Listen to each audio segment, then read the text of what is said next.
आज के लेक्चर में हम जो है स्ट्रक्चर ऑफ एटम का 11 पार्ट देखने जा रहे हैं, जिसमें हमको स्टडी करना है कि स्ट्रक्चर ऑफ एटम में जो है हमने जो 3 क्वांटम नंबर देखे हैं। सबसे पहला क्वांटम नंबर हमने देखे प्रिंसिपल क्वांटम नंबर, जो कि हमको मदारों का खुलासा करता है कि मदारें जो होती है वो यहाँ पर जो है के एल एम एन इस टाइप की हम मदारें लेते हैं, जो कि principal quantum number n equal to 1, 2, 3 इससे मालूम होती है। यहाँ पर जो है प्रिंसिपल क्वांटम नंबर के जरिए हम मदारें निकालते हैं, जिसको बोहर ने मुतालबा किया हुआ है। दूसरा क्वांटम नंबर हमने स्टडी करे, जिसको हम आइजेंथल क्वांटम नंबर कहते हैं।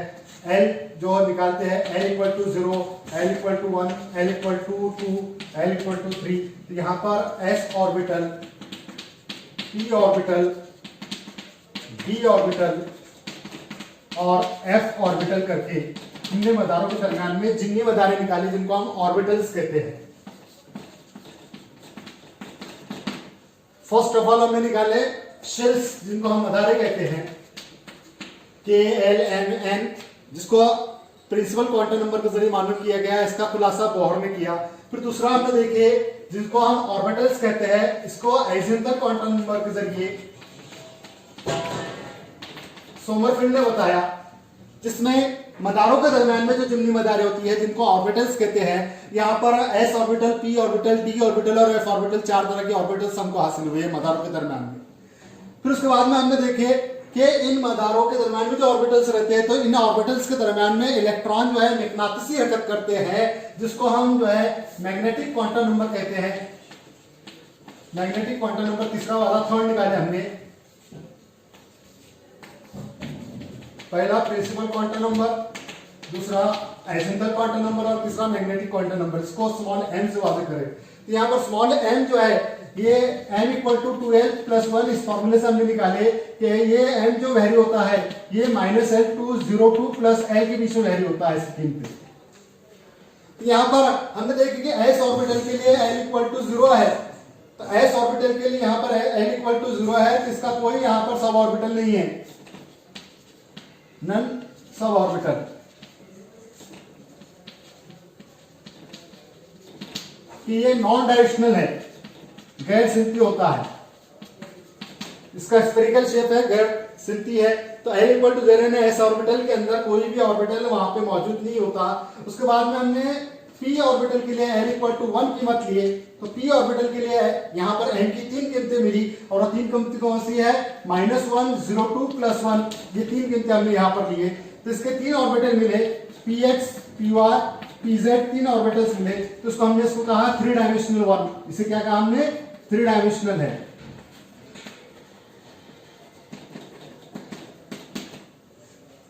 ये 3 सिम्टम में हरकत करते हैं, px, py, pz वगैरह जो है p ऑर्बिटल के अंदर जो है, जो कि मैग्नेटिक हरकत इलेक्ट्रॉन जो है ऑर्बिटल्स में p ऑर्बिटल में 3 सिम्टम में हरकत करता है, x महर पर, y महर पर और z महर पर। तो यहाँ पर इलेक्ट्रॉन की मैग्नेटिक हरकत का खुलासा जो है जीमन ने किया। कौन सा साइंसदान ने किया? जीमन ने। तो यहाँ पर इसको कहते हैं जीमन इफेक्ट कहते हैं, जीमन का मैग्नेटिक असर। यहाँ पर इसका खुलासा जीमन ने किया हुआ है। इसके बाद में हमने देखा डी ऑर्बिटल। डी ऑर्बिटल के लिए L इक्वल टू 2 कीमतें हमने रखे, तो इसकी 5 कीमतें मिली है, -2, -1, 0, +1 और +2, ऐसी 5 कीमतें मिली है। तो ये 5 कीमतें जो है इनकी यहाँ पर जो इस फॉर्मूले से मिली है L equal to 2l plus 1, यहाँ पर 5 कीमतें ये जाहिर करती है कि इसमें 5 ऑर्बिटल्स मौजूद है, या इलेक्ट्रॉन की 5 कीमतों में हरकत होती है। और 5 कीमतें कौन सी है? तो हमने यहाँ पर ली है dxy, dyz, dxz, dx² -y² और dz² यहाँ पर हमने लिए। यहाँ पर 5 ऑर्बिटल्स हमको जो मिले हैं, इनको हम कहते हैं d1, d2, d3, d4 और d5, इस तरह से कहते हैं, या फिर dxy, dyz, dxz वगैरह इस तरह से कहेंगे। जो सिंपल वे है तो d1 से लेकर d5 सिंपल वे से ख्याल में रखने का कि d1 से लेकर d5 जो है ये 5 ऑर्बिटल d ऑर्बिटल मौजूद है, या d ऑर्बिटल में इलेक्ट्रॉन जो है 5 सिम्टों में हरकत करता है, और 5 सिम्टी हरकत जो है किससे वाज़ेह होती है? d1 से लेकर d5 ऑर्बिटल्स के दरमियान में वाज़ेह होती है। तो यहाँ पर जो है 5 सिंक की हरकत की वजह से वहां पर डी ऑर्बिटल में इलेक्ट्रॉन 5 सिंक की हरकत को जाहिर करते हैं, इसलिए 5 ऑर्बिटल कौन से लिए हमने D1 से लेकर D5 तक लिए, या DXY, DYZ, DXZ, DX2 -Y2, DZ2, इस तरह से 5 ऑर्बिटल काहे के मिलते हैं, डी ऑर्बिटल के मिलते हैं। यानी यहाँ पर तीसरे मदार से जो डी ऑर्बिटल शुरू होता है तो पता चलता है कि तीसरे मदार में जो डी ऑर्बिटल होता है इसमें इलेक्ट्रॉन p ऑर्बिटल के अंदर 5 सिंक में हरकत करता है, p ऑर्बिटल में 3 सिंक में हरकत करता है और s ऑर्बिटल में कोई सिंक में हरकत नहीं करता, क्योंकि वो स्फेरिकल शेप है, नॉन डायरेक्शनल ऑर्बिटल है। बचा कौन सा यहाँ पर f ऑर्बिटल हम लेंगे l इक्वल टू 3 कीमत उसकी लेंगे, l की 3 कीमत के लिए f ऑर्बिटल है, और f ऑर्बिटल क्या बताता है कीमतें -3 -2 -1 0 +1 +2 +3, इस तरह से यहाँ पर जो 7 कीमतें मिल रही है, और ये n की 7 कीमतें इस फार्मूले से n = 2l + 1 से जाहिर हो रही है। तो ये 7 कीमतें हमको बता रही है कि यहाँ पर f ऑर्बिटल में 7 सिंकों में इलेक्ट्रॉन की हरकत होती है। 7 डायरेक्शनल इलेक्ट्रॉन जो है मैग्नेटिक हरकत करता है, इलेक्ट्रॉन भी है as a magnet in 7 orbitals. Sub orbital जो होते हैं कौन से है, 7 सब ऑर्बिटल्स के अंदर हरकत करता है, और उन सब ऑर्बिटल्स को हम कहते हैं F1 F2 F3 F4 F5 F6 and F7। यहाँ पर 7 सिंथीय ऑर्बिटल जो हमको दिखाए गए काय के F के, ये 7 सिंथीय ऑर्बिटल कौन से F1 से लेकर F7 तक का। तो यहाँ पर हमको पता चल रहा कि पहले मैदान में सिर्फ एक ही ऑर्बिटल है, कौन सा, S ऑर्बिटल, दूसरे मैदान में 2 ऑर्बिटल है S और P, तीसरे मैदान में sp_d और चौथे मैदान में sp_df। यानी यहाँ पर जो है हर मदार के अंदर के ऑर्बिटल जो है कॉमन क्या है, तो s ऑर्बिटल सब में कॉमन है, फिर दूसरे मदार में आता p ऑर्बिटल बढ़ जाता, तीसरे में d आ जाता, इन्हें sp_d, चौथे में sp_df, इस तरह से ऑर्बिटल में इजाफा होता चल जाता है। लेकिन उन ऑर्बिटल्स के अंदर भी इलेक्ट्रॉन जो है मैग्नेटिक हरकत करता है, उसके अंदर ऑर्बिटल्स के दरमियान में सब ऑर्बिटल हासिल होते हैं। तो कैसे मालूम करते हैं, मैग्नेटिक क्वांटम नंबर से, जिसका खुलासा सीमन ने किया, और मैग्नेटिक क्वांटम नंबर क्या बताता हमको कि s का कोई सब ऑर्बिटल्स नहीं है, p के 3 सब ऑर्बिटल है, क्योंकि इलेक्ट्रॉन 3 सिंक में हरकत करता है, 3 डायमेंशनल हरकत होती है, तो उसके ph py pz 3 सिंथीय ऑर्बिटल्स वहां पे हासिल होते हैं। यहाँ पर ठीक है 5 सिंकों में इलेक्ट्रॉन मैग्नेटिक से हरकत करता है, तो इसके 5 ऑर्बिटल हासिल होते हैं, जिसको हमने लिए dxy dyz dxz dx2 -y2 dz2, या उसको हम कहते हैं d1 से लेकर d5 तक 5 ऑर्बिटल यहाँ पे हासिल होते हैं। फिर इसमें हम कहते हैं कि चौथा ऑर्बिटल जो है कौन सा है, f ऑर्बिटल, चौथे मैदान में चौथा ऑर्बिटल आता है f ऑर्बिटल।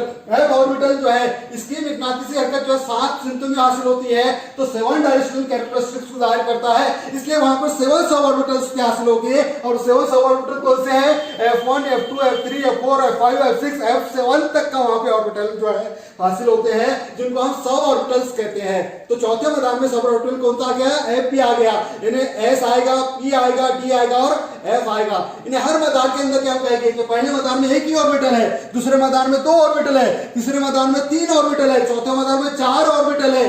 यहाँ पर हमको पहले मैदान, दूसरा मैदान, तीसरा मैदान, चौथा मैदान, हर एक की क्वांटिटी मालूम हो रही है इस क्वांटम नंबरों के जरिए। यहाँ पर जो है 3 क्वांटम नंबर हमने स्टडी करे, principal quantum number, azimuthal quantum number और मैग्नेटिक क्वांटम नंबर। हर क्वांटम नंबर जो है वजाहत दे रहा है, यहाँ पर हमको बयान कर रहा है, क्या बयान कर रहा है यहाँ पर, कि हर मदार के अंदर जो ऑर्बिटल्स होता है वो अपना एक किरदार रखता है, और वो किरदार कौन सा है, तो यहाँ पे पता चल रहा है कि s ऑर्बिटल जो है it is spherical in shape, it is non directional one, वहां पे उसमें कोई सिंथी खासियत नहीं पाई जाती।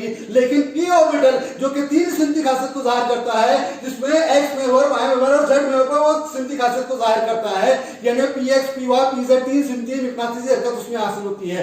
उसके बाद में हम कह रहे हैं कि तीसरे मैदान में जैसे हम जाते हैं तो उसमें 3 ऑर्बिटल हासिल होते हैं, और वो 3 ऑर्बिटल कौन से हैं, s p और t।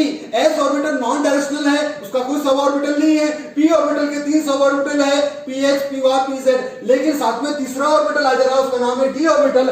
d ऑर्बिटल जो है वहां पर कौन सी किरदार दिखला रहा है कि इलेक्ट्रॉन जो है 5 सिंकों में हरकत कर रहा है, तो उसके 5 ऑर्बिटल्स मिल रहे हैं d1 से लेकर d5 तक का। तो यहाँ पर 5 सिंक की हरकत को जाहिर हो तीसरे मैदान के अंदर। चौथे मैदान के अंदर हम जब जा रहे हैं तो उसके 4 ऑर्बिटल्स हासिल हो रहे हैं। पहला ऑर्बिटल s ऑर्बिटल 4s कहेंगे उसको, वो उसके बाद में 4p कहेंगे, 4d कहेंगे और 4f कहेंगे। यानी 4s यानी चौथे मदार का s ऑर्बिटल, 4p यानी चौथे मदार का p ऑर्बिटल, 4d यानी चौथे मदार का d ऑर्बिटल, 4f यानी चौथे मदार का वहां पर जो है f ऑर्बिटल। यानी इस तरह से चौथे मदार में 4 ऑर्बिटल मिल रहे हैं, s orbital, p orbital, d orbital और f orbital. s orbital non directional है, कोई इसमें मैग्नेटिक हरकत नहीं है। p ऑर्बिटल उसमें 3 स्थिति मैग्नेटिक हरकत है, तो 4px, 4py, 4pz यानी 3 स्थिति हरकत को जाहिर होगा।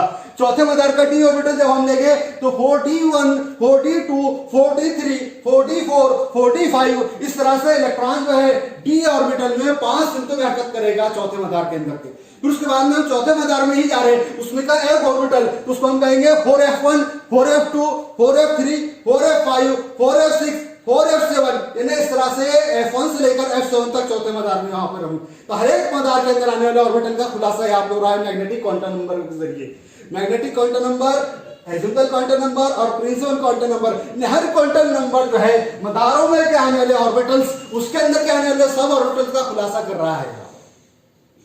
तो 3 क्वांटम नंबर हमने स्टडी कर चुके। चौथा क्वांटम नंबर हमको स्टडी करना है जिसको हम कहते हैं स्पिन क्वांटम नंबर। चौथा क्वांटम नंबर है, 4th क्वांटम नंबर हमको लेना है जिसको हम क्या कहते हैं स्पिन क्वांटम नंबर। इसको कहते हैं स्टार्क इफेक्ट कहते हैं।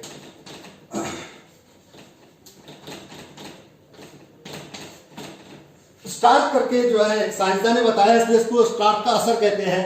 चौथा quantum number spin quantum number कहलाता है। और चौथा क्वांटम नंबर यहां पर खुलासा करता है कि जो मदारों के दरमियान में जो ऑर्बिटल्स आते हैं, उन्हें ऑर्बिटल्स के दरमियान में जो इलेक्ट्रॉन रहते हैं उनकी स्ट्रेंथ का वो खुलासा करता है। और स्ट्रेंथ कैसी, तो क्या कहता है कि हर एक मदार के अंदर जो ऑर्बिटल्स होता है, तो उस ऑर्बिटल के अंदर जो है जो इलेक्ट्रॉन रहते हैं, तो 2 इलेक्ट्रॉन अगर किसी ऑर्बिटल में रहते हैं तो एक इलेक्ट्रॉन क्लॉकवाइज रोटेशन करता है, तो दूसरा इलेक्ट्रॉन एंटी क्लॉकवाइज करता है। यानी स्ट्रेंथ का खुलासा होता है। यानी जस्ट लाइक टू दिस, यहां पर समझ लो ये हम कह रहे हैं कि ऑर्बिटल है, इस ऑर्बिटल के इस महवर पर ये इलेक्ट्रॉन है और दूसरे इलेक्ट्रॉन ये है। एक हमने ऊपर बताया कि नीचे इलेक्ट्रॉन बताया। फॉर एग्जांपल यहां पर मान लिया कि किसी ऑर्बिटल के अंदर 2 इलेक्ट्रॉन है, तो एक इलेक्ट्रॉन जो है क्लॉकवाइज रोटेशन कर रहा है, तो दूसरा इलेक्ट्रॉन जो है एंटी क्लॉकवाइज करेगा। हर शय अपने महवर पर गर्दिश करती है, तो वैसे इलेक्ट्रॉन भी गर्दिश कर रहे हैं अपनी महवर पर। तो 2 इलेक्ट्रॉन अगर जो है तो एक इलेक्ट्रॉन किधर हरकत करेगा, घड़ी के सेंटर में, तो दूसरा इलेक्ट्रॉन किधर करेगा, घड़ी के मुखालिफ सेंटर में। चौथा क्वांटम नंबर जिसका खुलासा स्टार्क ने किया, तो स्टार्क क्या कहता है कि हर एक ऑर्बिटल में आने वाले 2 इलेक्ट्रॉन जो है इनकी स्थितियां कैसी नहीं हो सकती। एक इलेक्ट्रॉन क्लॉकवाइज रोटेशन करेगा तो दूसरा इलेक्ट्रॉन एंटी क्लॉकवाइज रोटेशन करता है।